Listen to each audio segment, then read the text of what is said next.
Did you know onshore gas exploration is going ahead on Gippsland's coast? Early in December last year, the Victorian state government announced it is pressing ahead with two new gas exploration license tenders. One of them onshore in Gippsland and one of them offshore in the Otway Basin. These licenses will allow private companies to search for gas reserves and look at the viability of drilling to extract petroleum. In Gippsland, the area that will be looked at covers 199 square kilometres between Woodside and Seaspray along the coast and near the 90-mile Beach Marine National Park. But this decision was then followed by the announcement of a new federal government policy in late December that will require gas companies operating on the East Coast to hold 15% of the gas they extract in domestic market instead of just exporting it. Energy Minister Chris Bowen said this policy will help shore up supply and put downward pressure on energy prices. Now, this scheme won't start until 2027, but it will apply to any new contracts entered into. It's pretty clear that any perceived local shortage of gas in Victoria isn't due to a lack of access. Australia already produces more gas than it uses. About 80% of the nation's gas is exported. Because energy companies can earn higher profits by selling gas to export-linked markets, and there's no requirement for gas from these new exploration licenses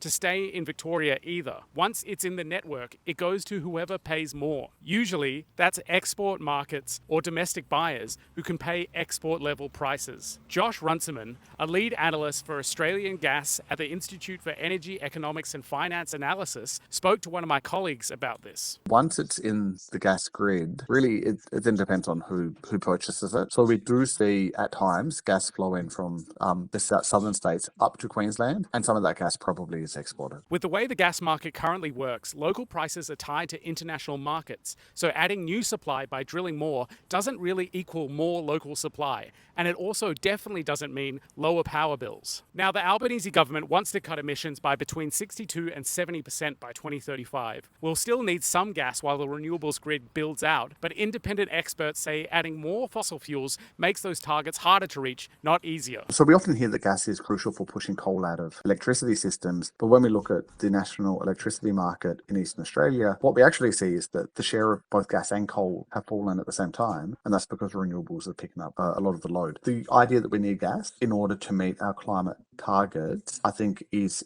probably just not reflective of the reality that actually things like renewables and electrification and energy efficiency will get us there so much faster. Runciman said there are a few things needed to solve these issues, including keeping more gas for domestic supply rather than exporting it, rolling out renewable energy faster, and installing more efficient electric heating and industrial appliances.